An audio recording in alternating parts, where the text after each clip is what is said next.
New Thought Media Network. We are a global broadcast network of positive music, media, and entertainment, inspiring humanity's evolution along the journey of enlightenment and creating a world of love, peace, empowerment, and prosperity for all. New Thought Media Network. Positively inspiring. And hello again, dear ones. Rev BRZ with you over here. Rev Z right here. And this is New Thought Today. We come to you every Friday at 2 p.m. Mountain Time, or Tuesday, or at least almost every Tuesday. We invite you to check out. I'm jumping forward to our later show of the week already, Z. Yes. So we're here on Tuesdays at 2 with a new thought perspective of things that are going on in the world, and sometimes just a perspective on what's going on in New Thought. Yes. And we invite you to check out the archives. Playlists available on YouTube and now on Facebook. We finally figured out the playlist function on Facebook, so you can binge watch all of these and our past guests as well. Z, good afternoon, my dear brother. How are you today? Oh, as my dad would say, I'm fair to partly cloudy. You know, I'm looking for the sun to come out, but there are a few clouds we got to get through. Yes. Well, you know, as we used to say in the short time I lived in Washington State, the sun's shining up there somewhere. So we'll get back to it. It was another day at another time for sure. Folks, we're here today, and, you know, it's great. You bring forward the partly cloudy bit, Z. We didn't plan that, but that's perfect, because what we focused in on today, folks, is we want to take a deeper dive and another look at the concept of health and healing, but what it means to be healthy and to live in a healthy state within this New Thought philosophy. And I wanted to kick us off with a paragraph here. This is out of the textbook, out of the Science of Mind and Spirit book by Ernest Holmes. And some of this language is a little old, but we're going to go with it, right? Right. As the laws of God are broad, so should we be in dealing with them. In this science of mind, we believe that one's life is a drama which takes place on three planes: the physical, the mental, and the spiritual. You'll hear me add the emotional as well. We can add that into the mental, emotional, different, unique, and combined. We believe that one's life is a drama which takes place on three planes: the physical, the mental, and the spiritual. We should have no objection to any form of healing, for anything that helps to overcome suffering is good, whether it be a pill or a prayer. We believe in any method which produces results, for each has its place in the whole. And that is fairly early in the textbook, fairly, in my perspective, foundational to the philosophy that is New Thought. Yeah. Yes, we know what we can do in the mental realm, in the emotional and the spiritual realms. And I have no training in the physical realm. We're going to explore this today. In some, yeah. Oop. So I guess we got a little lag going on there. Sorry, Z. We're going to pray that away and let you catch back up. Yeah, and I was saying, you know, you were saying that you didn't have any so-called bona fide credentials on the physical side, but I would say none of us have we don't have credentials as a doctor or a health professional. However, we do have physical insight into, if I eat too much spaghetti and meat sauce, boy, does my stomach start to rumble. Or if I drink too much coffee, boy, do I get real jittery and cranky and just, you know, out of it. So from that perspective, we all have some insight and expertise, if you will, into the physical realm of health by just how we interact every day. Whether we're paying attention or not, or whether we're listening or not, That's another point. Yes, exactly. And that's one of the things we're going to talk about throughout the day today, right? Is mindfulness around what is happening, what's happening with the physical body, the emotional body, the mental body, the spiritual body, and bringing all these different things into play. You see, it's well, I know you know because you live here in Colorado, and we're going through that weather fluctuation that we go through every year. Now it's a little different than most seasons, a little later than most years, and actually we're 2 weeks away from the latest first snowfall in Denver ever. So we'll see. Climate change is another story. Sorry, I took it to take us off track here a little bit, folks. I'll bring us back, I promise. So we're right now going through that seasonal fluctuation where we're starting to see some cold cases pop up, some flu cases of the flu pop up. Of course, we're still dealing with COVID and 19 and the Delta variant and a variant and all the other things that are out there in the world. And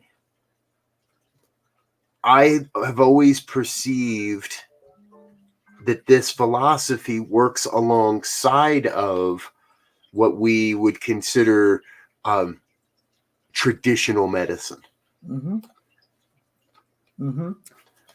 And you know, the other part, just to round this whole thing off, you know, the other part of it is just last week we did the time change, and so now for most people by 5 o'clock, 5:30 at the latest, it's dark, right? And so we've been, you know, going through the summer and up to now, you know, the sun has been setting, depending on where you are and where you are in that progression into fall.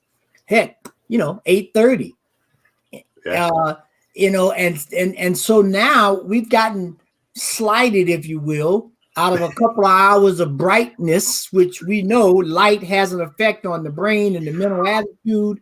And now, in addition to it getting darker early, as you said, we get the physical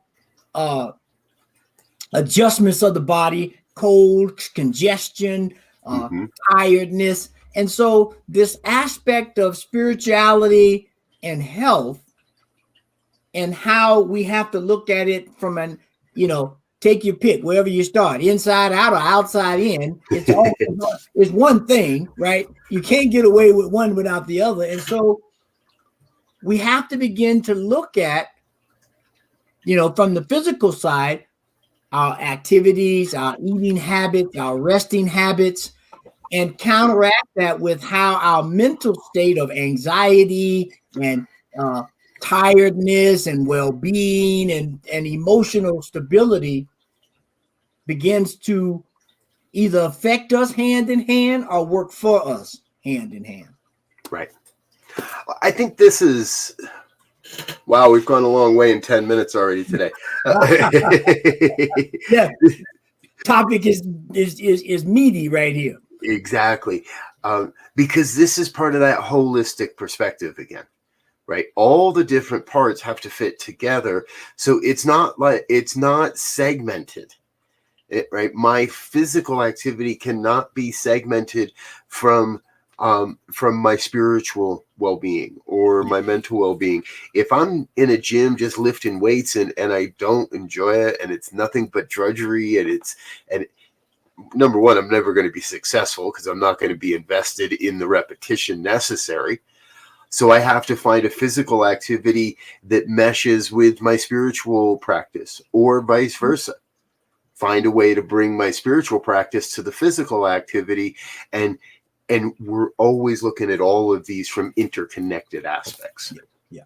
And as with all things, spiritual or non-spiritual, I would submit the first thing any of us should do is take inventory. Where are you right now? Where am I right now?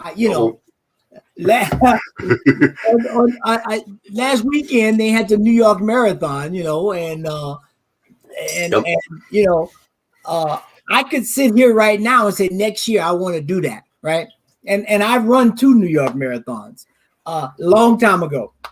But if I want to try to set that as a goal to run next year, knowing that I have not been doing any running, I need to start taking some inventory and say, okay, first of all, am I serious about this, or did I just get hyped up because I saw somebody else do it? Which could be the case. But if that is the case, all right, I need to come up with a training plan. I'll start in the group that's doing like a 20-minute mile. How's that? Yeah. And not only do I need to start running, though, I need to get mentally prepared. Right. I need to figure out my eating habits, my sleeping habits, my meditation habits to overcome my self-esteem problem that might say, boy, you ain't ran in 5 years at that kind of level, 10 years, whatever it might be. Are you serious or are you just playing? I'm not getting on this bandwagon. I don't want to run a marathon. I start getting on this with you. You're going to have me signing up for a marathon somewhere. I'm going to be like, what the heck? How did I get? What? Yes. Yes. And that's the thing too. Part of this, when we look at it from a holistic, and we're just looking at running, a physical aspect. Now let's just flip it over to a meditative aspect, right? A more internal kind of a thing. Meditation and the talk of another thing, which is more physical, but I think it requires some meditation. The intermittent fasting thing that's big now, and right. we can hear these things and be truly motivated, right? Or we can hear them and in some ways be shamed into trying to do something that we really need to take some inventory on. And that's the starting point, I think, for all of them. Where am I and what do I want to accomplish? Where do I want to be at some point? That's totally up to me to define it, right. Not be pressured from something outside. And then we begin to work. Yep. And I think there's something very practical here in a lot of ways too. Mm-hmm. Number one is right now I'm witnessing it happening. In the circles around me. And let's be honest, anybody that hasn't put on a few pounds in the last year and a half, congratulations and kudos to you. Because many of us are not that disciplined. And so here we are. Life is still in this flux. I believe we're starting to see some daylight. People are starting to come out a little bit more. More and more people are starting to say, hey, wait a minute. I got to do something different to get my weight under control. Right. To shed a few pounds or maybe more than a few pounds, and to do what's necessary. And what we're doing is creating new habits. Mm-hmm. And those same new habits, right? None of this is going to be successful for anybody unless it's a holistic approach. Yes. And that means I'm changing my diet, changing my exercise. Now, here's the kicker, right? Most people hear that and they go, oh gosh, no, I can't do all that at once. Mm-hmm. Next thing you know, you're going to have me making kale smoothies and stuff. And so people have that tendency to say, whoa. And what we know is, where there is an opportunity, where there's a will, there's a way. Yes. There is always something that we can open up that says, hey, here's a supplement here, or here's a different shake here, or here's a way to supplement your diet in this way and eliminate some of the stuff that doesn't support us. Yeah. Yeah. And as you said earlier, we can determine that by listening to our intuition, listening to the feedback our body gives us. Yeah. And as one of my favorite inspirational speakers, Les Brown, who's a New Thought minister, by the way, he makes this statement. He says, by the yard is hard, but inch by inch, anything's a sense. And that's where we start. We don't try to go out and change all the habits at once.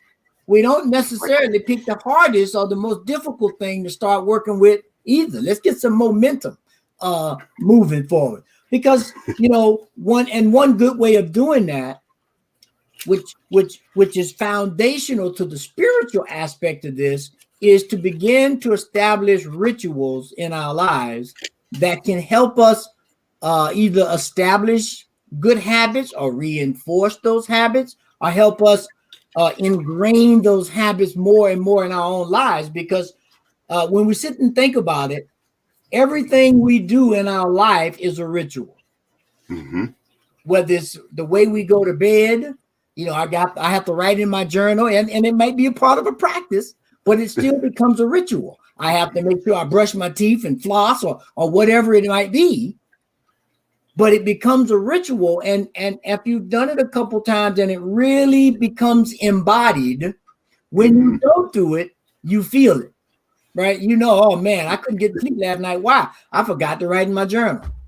I may not have thought about it, but subconsciously my mind was like, boy, you did not write in that journal.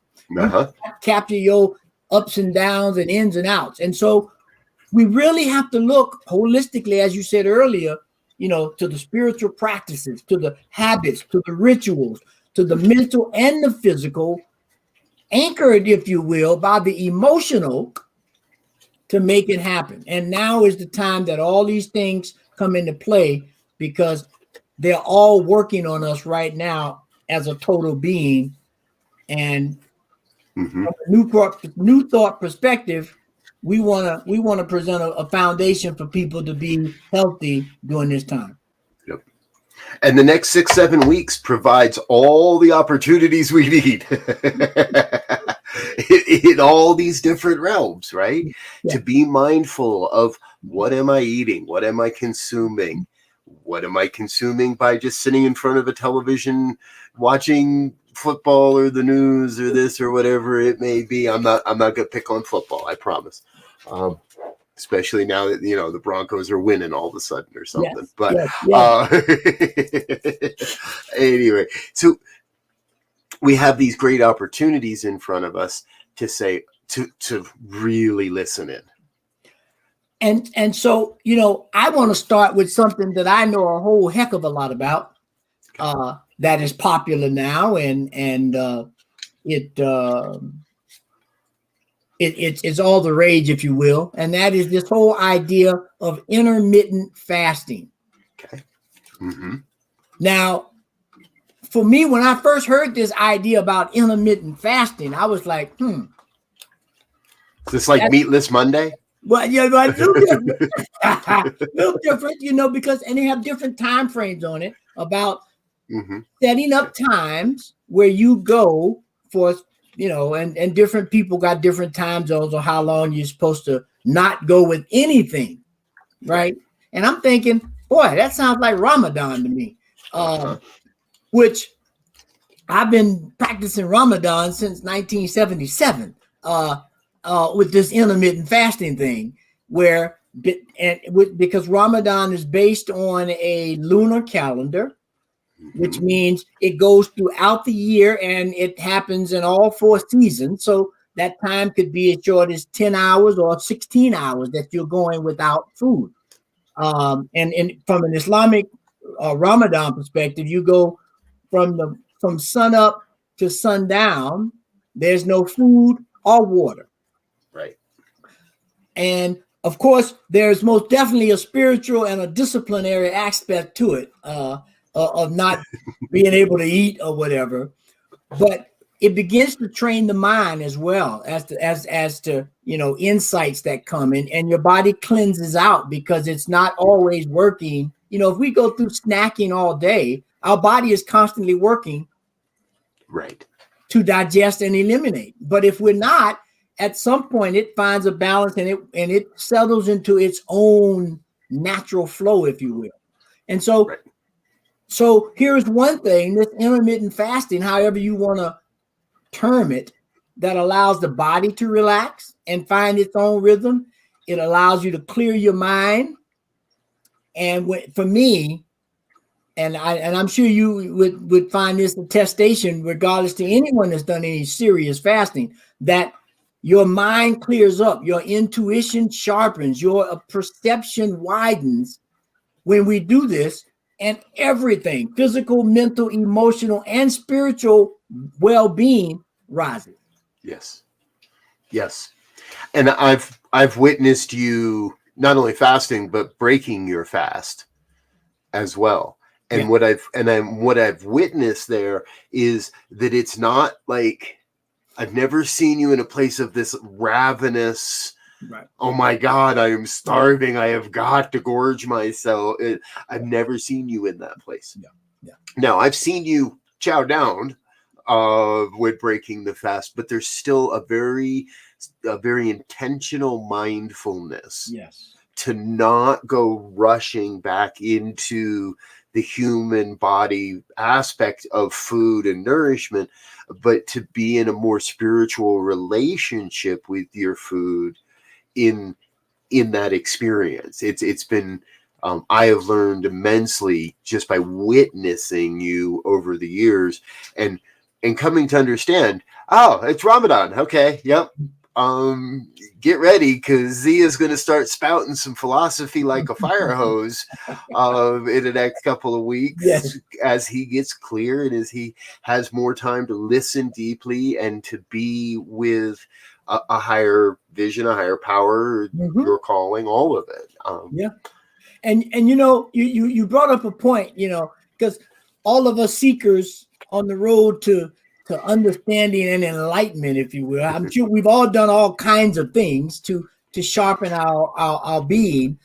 I've gone to a couple of Buddhist retreats, and from their perspective, I think they have a very unique and interesting way of integrating, where they have this whole concept of meditative eating, right? Yeah. So I went to an ashram and stayed for a long weekend program, and they have the different forms of meditation and work meditation and zazen and the different things. But there's this whole one, when I was in that rotation, everybody had a chance to work in the kitchen to prepare the meal for the people there.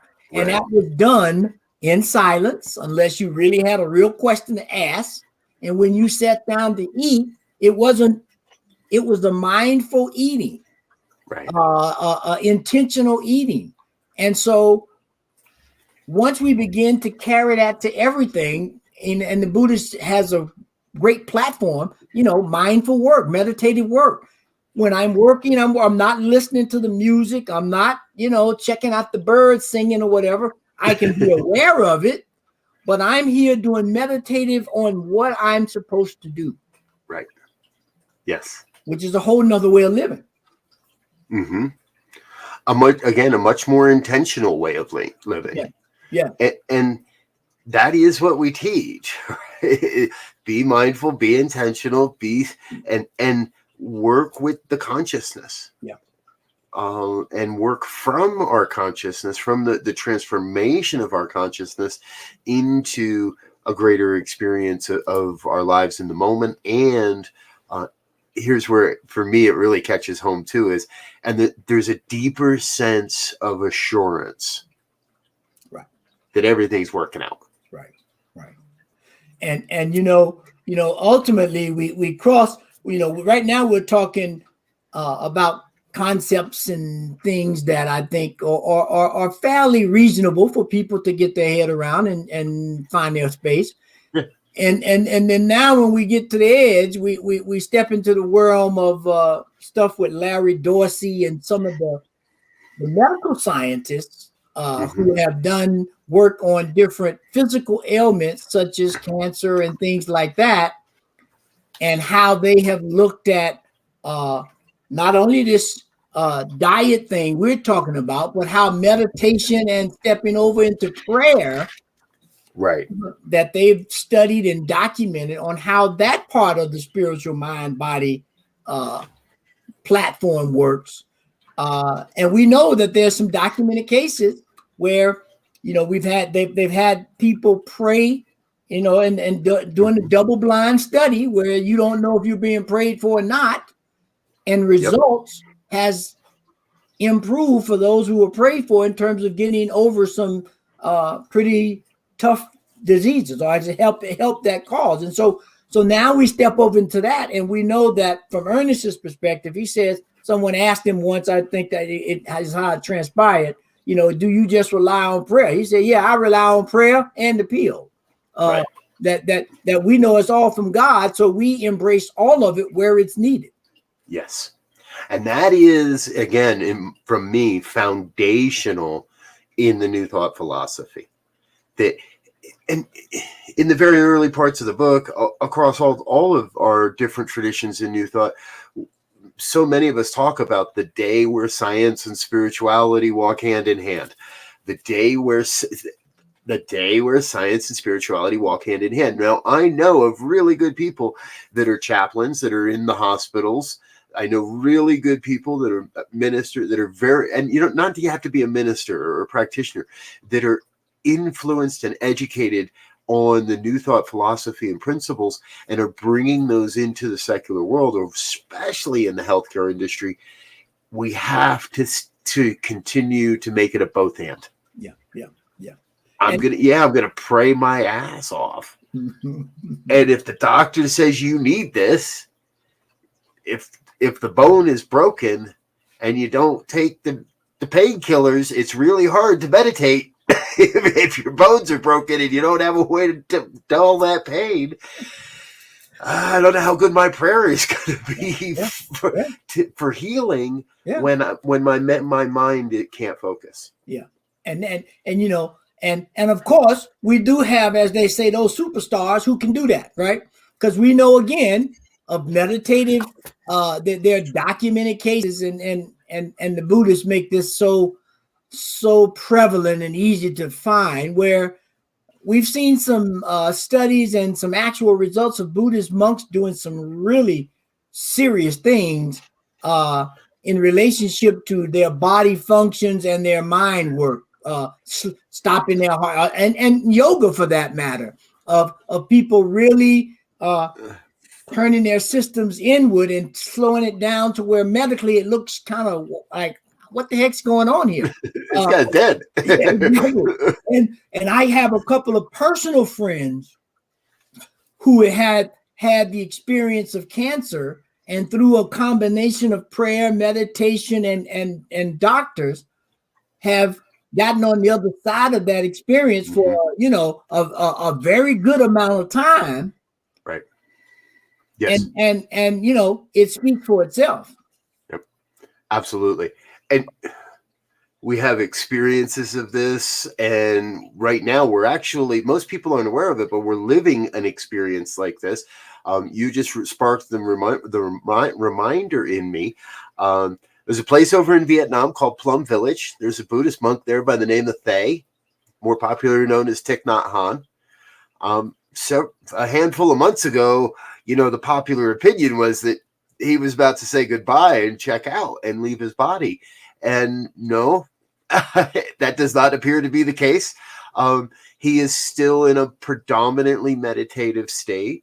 But the last thing I saw, and I checked in about a week ago, I went over to the website. Everybody says he's in good health. He's not really interested in interacting, it would appear, with other human beings at this point, and he's in a deep meditation. But his health is improving, and no one is alarmed or concerned for his physical body temple. Right. Now, someone like this as well has spent his entire lifetime working diligently and wholeheartedly to reach this. Number one, it's like kudos, thumbs up. What a great inspiration. We can all get to that point of a very just peaceful, okay, I'm going to be here or maybe not. He's proving these principles in such a beautiful, beautiful way. Thanks for the reminder. Thanks for popping that back in my head. Yeah. Well, and you know, ultimately, I think what comes down to as they would say, the crux of the matter is what we're talking about. I would submit is not a religion, because we see that these things go across. Not even, in my opinion, a spirituality, because we got a bunch of them and a bunch of aspects to it anyway. And I think what it really comes down to, and what the religious community and the spiritual communities are trying to capture, is that there is a way of life that is congruent with all of life, and that when we find ourselves in that flow, we're going to go to that magic word again, in that flow, right, then things happen that are so-called normal and things that are not so normal. Because when we're in that way of life and that dynamic divine flow, there are things that that are in a plane that we are unaware of with our physical senses. Yes, They are definitely taking place, and we know from all of the quantum physics stuff and all of the things we see now that are taking place, we know those things exist. right. It's a very fun, for me, a very fun place to be when I come to realize, wow, all these theoretical things that I've been studying for years and years and years, here it is. Yeah. This is truly a demonstration of the non-locality of spirit, of all the various things we've been talking about for, well, you and I, Z, we're going on close to a couple decades of talking about this stuff together now. Yeah. And every day opens up a new opportunity, a new revelation. Yep. Right. I don't know that we plan to go here, but I'm going to go here anyway. I'm one of those guys that I never did the flu shot, and I never got sick. And I had a strong belief, and I was very, well, you're muted, Z. And in that, when it came around to the COVID vaccine, for me, there was no hesitancy. Right. It was, yep, doing that. Right. Now, some would, there's all kinds of people, you want to call that whatever you want to call that. What I want to share is that internally, intuitively, it never felt right to get the flu shot. And I never got sick. Mm-hmm. Am I lucky? Maybe. Yes, I'll take it. When it came around this past year, the intuition was strong. The energy was like, no. This, and it's above the moralistic piece. It's not just about protecting my family and others around me. It's not just about doing the right thing for society. It was every piece of every vibration of nature, of my nature, said, do this. Yeah. Now I'm going to honor people whose nature says don't do that. However, I am going to also ask those people to put a mask on, to stay the hell away from me, or whatever else it might be. Right? But what I hear us coming back to again and again, Z, is that it's when we listen to our nature that the truth is really revealing itself. Yeah. Yeah. And I'm gonna step in it right now. We like doing that, folks. It's yes, just because there's this whole thing, right? Of, I don't know. I'll just leave that alone. But for those who are into sports and football, as Robert indicated, right now there's this whole thing with a certain quarterback. I won't even call any names. Who? Oh no! Come on, we can say names. Everybody knows who you're talking about. We know Aaron Rodgers of the Green Bay Packers. Yeah. Back in the early part of the season, made that he was inoculated or something. I'm not sure what he said. Immunized for the COVID, and he wasn't, because now it's come out because he's contracted it. Yep. I mean, we could go a whole lot of places with that, right? And you just made me think about this, about intuitively being able to do shots, because for a long time, for over 10 years, 11 years, I was flying back and forth on airplanes. Mm-hmm. I took the flu shot as soon as they told me it was available, because I knew I was getting on a plane with a bunch of people a couple times a week.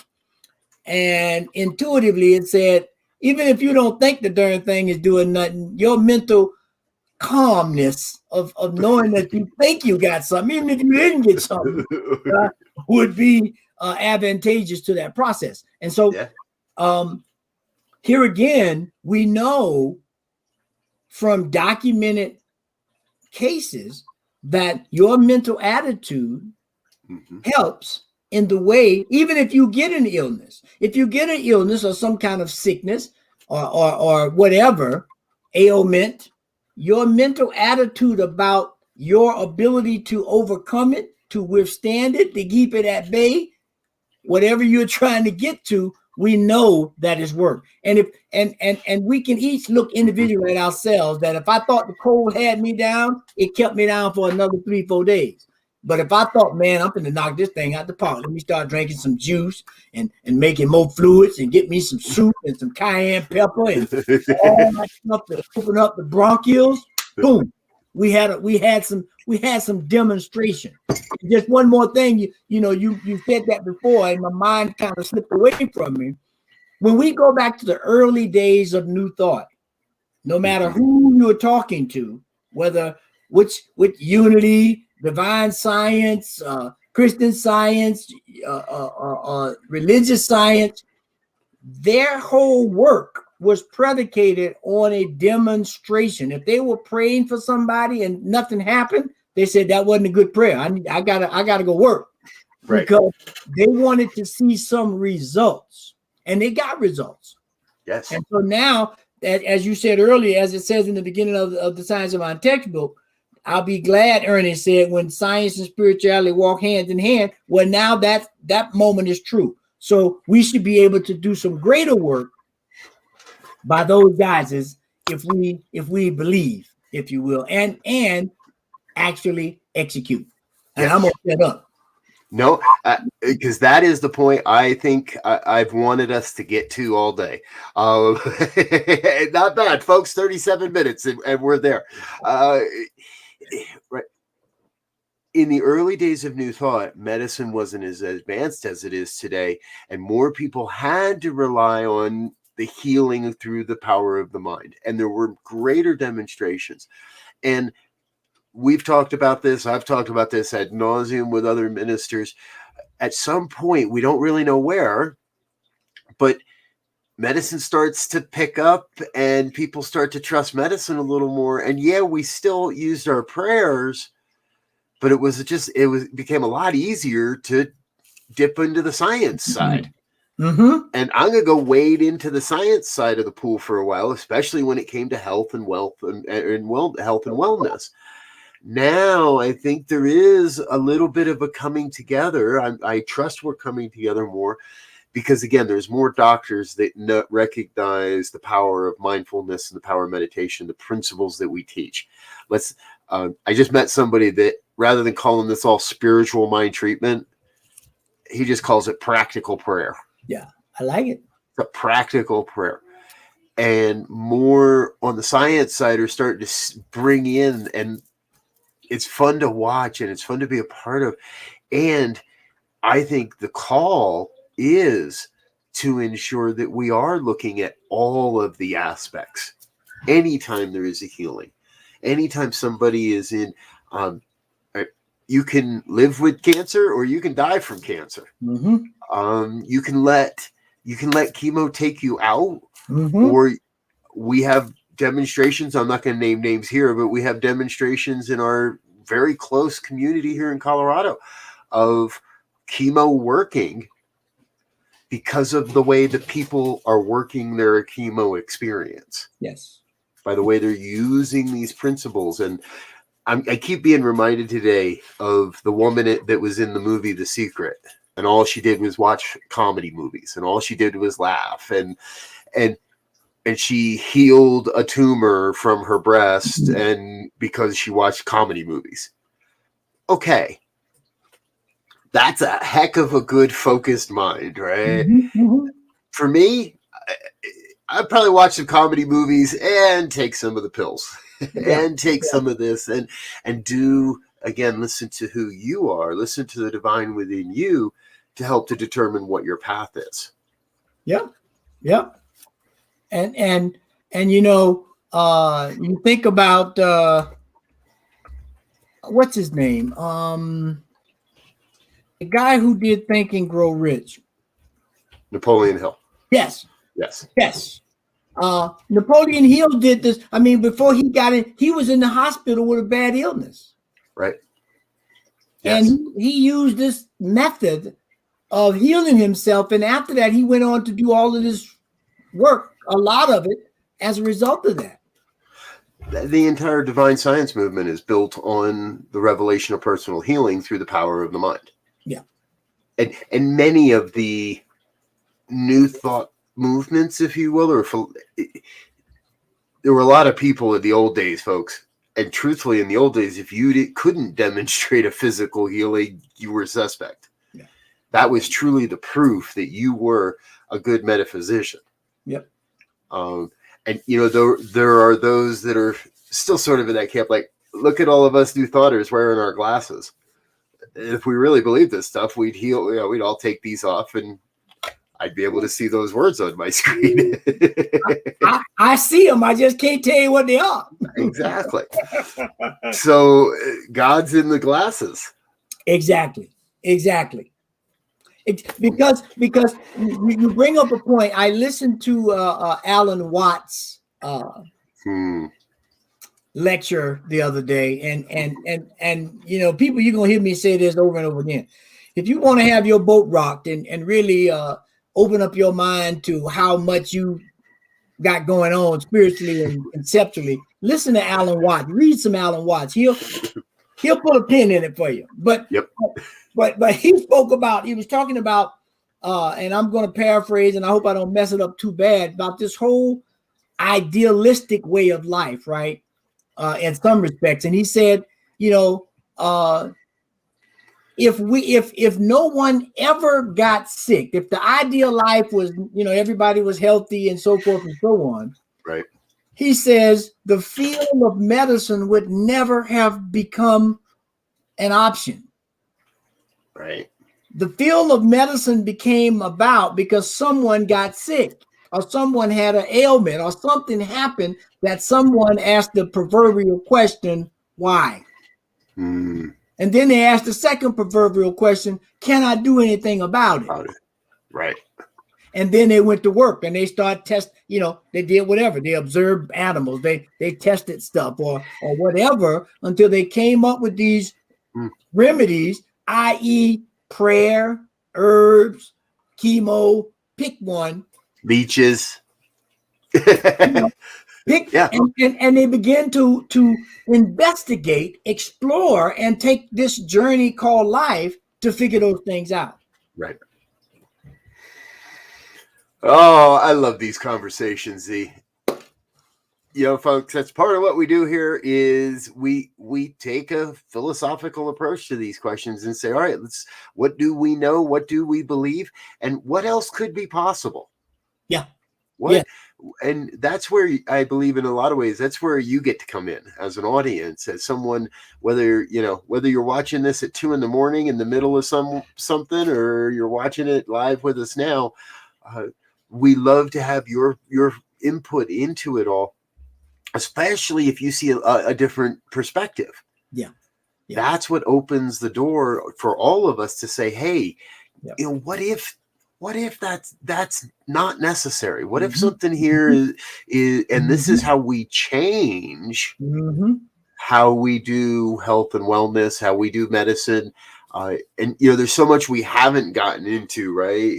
We touch a little on nutrition and exercise here. And both of those topics could be complete shows unto themselves. Yes, most definitely. So, and you know, as with all of the stuff that we do here, especially on this program, it is basically an opportunity for us to expand, to challenge ourselves, to, you know, if I say I'm a good prayer, then all right, but I need to start praying about my vision. All right. Now, I mean, I'm just being straight up honest. I mean, right. So the only way we improve in anything is to do that thing, whatever that thing is. So if I want to improve my health, I have to do things to improve my health. If I want to learn Spanish or improve my Spanish, I need to figure out what it is I need to do. My prayer work, my meditation work, my spiritual lifestyle, way of life. And you know, that is a foundational piece of this thing that we do here. Yeah. And you're leading me to a great conclusion, right? And to me, it's let's be conscious and aware of who and what we listen to. No doubt. I have here, where is it? I've got one of these little devices. You guys can't see. That's a Fitbit. It's not on my wrist. I'll tell you why. And my wife I think my wife got it for me last year, and I've been wearing it, and it has a function that's supposed to track your sleep, help you sleep. And I start to do this stuff, and over months of time here, and I've been tracking this, the Fitbit is like telling me how many that I'm not sleeping, that I'm spending more time awake and restless throughout the night, and I'm not sleeping. And it is. And it starts to weigh on my mind that, you know, I always thought I could sleep well. I never felt like I was tossing and turning all night. I always felt like I was sleeping with a rock. And it was about time for a physical. So I went to the doc and did the normal annual physical thing, and talking with the doctor. She's, you know, anything you're concerned about? I said, yeah, you know, my sleep and this and that and the other thing. And we talk, and she comes around, she goes, so other than your Fitbit, how are you sleeping? I went, oh, you're right. No, I didn't take the Fitbit off. Right. I kept wearing it. I kept thinking, oh, I'll just, you know, now I know. Now it's fine. The Fitbit kept giving me the same feedback. So is it the tech or is it me? I'm voting that the tech's broken. So I took the Fitbit off. I'm sleeping great. Right? But I was being led to believe that there was something not working. Yeah. When the truth is everything was working. Right. And that's a great explanation of how we have to figure out that holistic balance, right, which is what we are talking about from the Newport perspective at the very beginning, the spirituality and religion coming together, and your internal and external world coming together, and your perspectives and insights coming together, so that because we don't live in a one-dimensional world. Let me just say it like that. Right? Right. There are many dimensions. And if we just take that little phrase from Jesus that said, in my Father's house, there are many mansions. Now, there have been many interpretations of what those mansions are. And I would like to submit a new one if it hasn't been stated already, that those mansions are many dimensions of life. There are many ways of looking at life. There are many aspects to life. Yeah. And we can point out two of them right away. I can look very healthy on the outside and be totally a mess on the inside. And those are two separate dimensions of life. Right. Yes. And we know there are many more. Yes. And I think that's a great example because we've all been there, right, folks?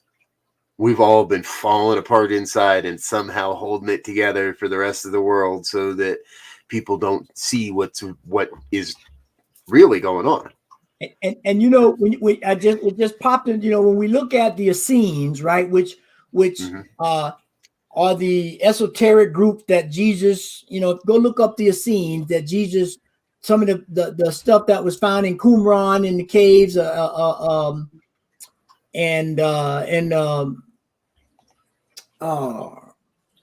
forget the books now, right off there, just slips me. But in that text by the Essenes that found in the caves in Qumran, right, there's a statement that's used where Jesus and some of the teachers in that text says, when the inside becomes the outside, or when you can marry those two things together to become one, then you have stepped into the kingdom of heaven.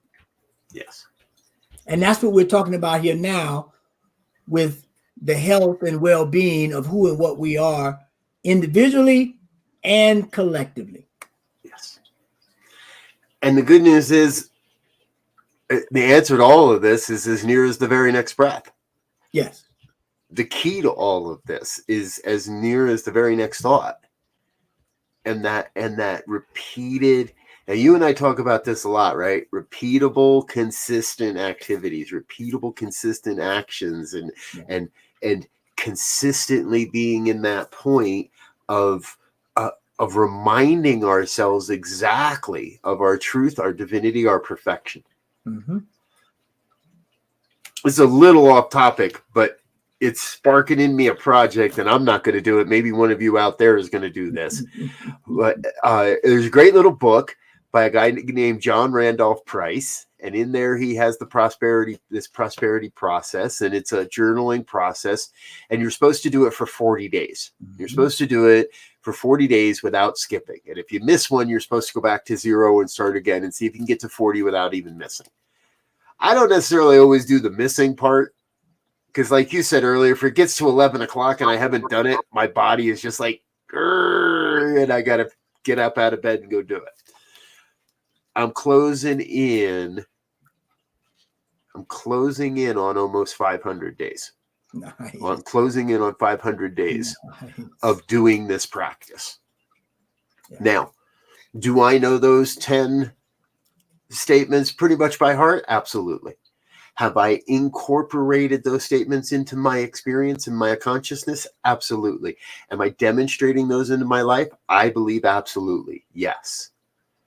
And we can do this. And so here's the project for whoever wants it.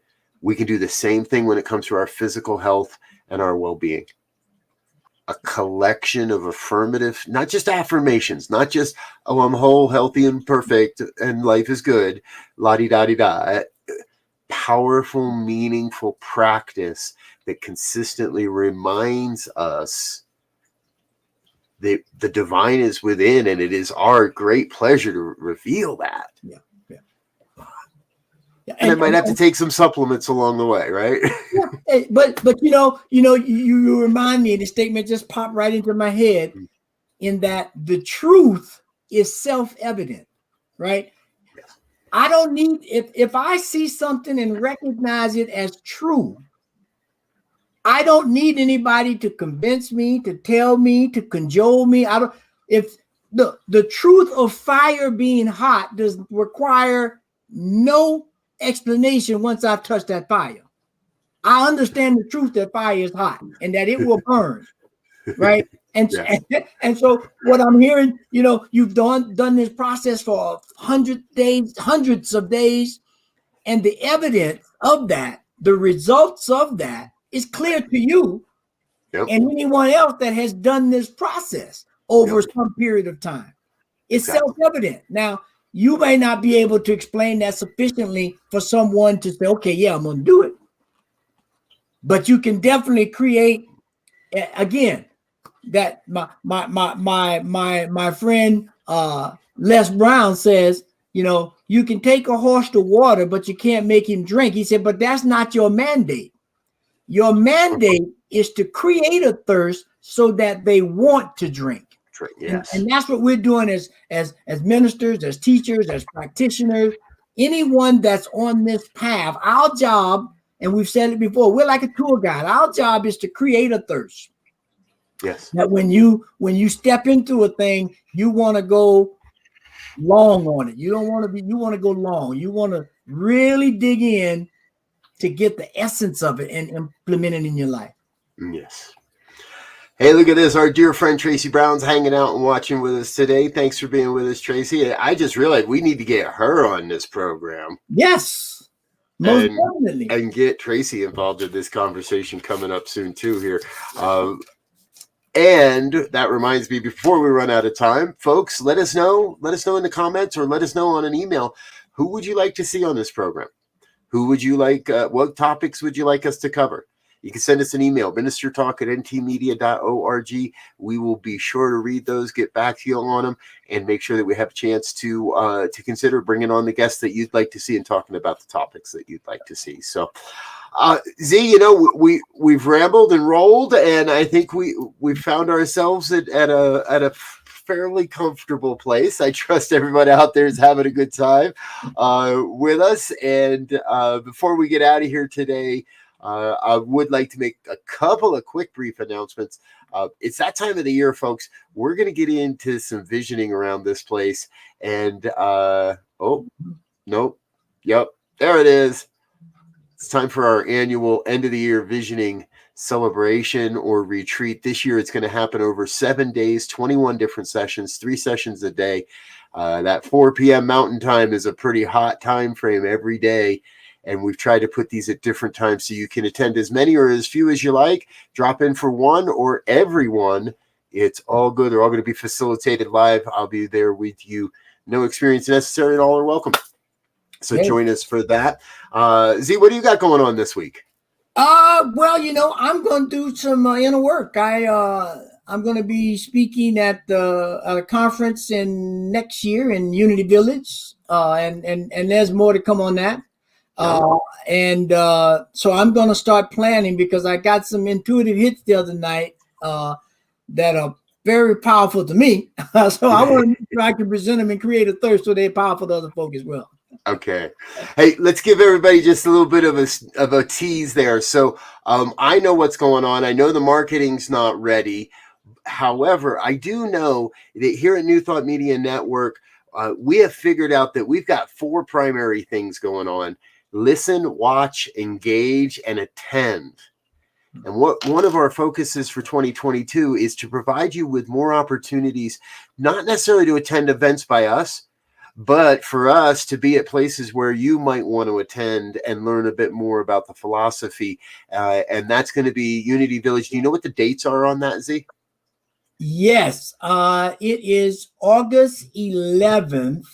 I think it's 11th, 12th, 13th, and 14th. And give me 2 seconds and I'll pop it right for real. Well, I know those dates really well because I'm going to be in Geneva, Switzerland at the CSL Global Connection Convention and retreat that same weekend. Z's going to be at Unity Village. This is the intent, folks.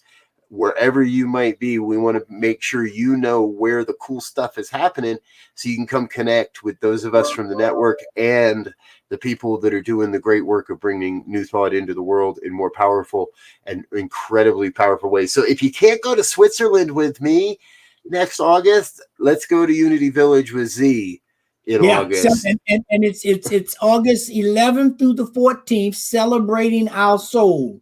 So if you haven't heard about it, listen out for it. It's coming. It's going to be big.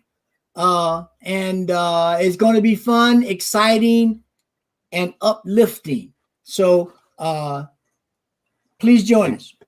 And if you would like to help us with our marketing message, please reach out. We could use it.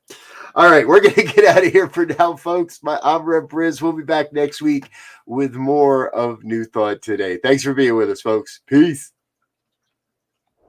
Peace.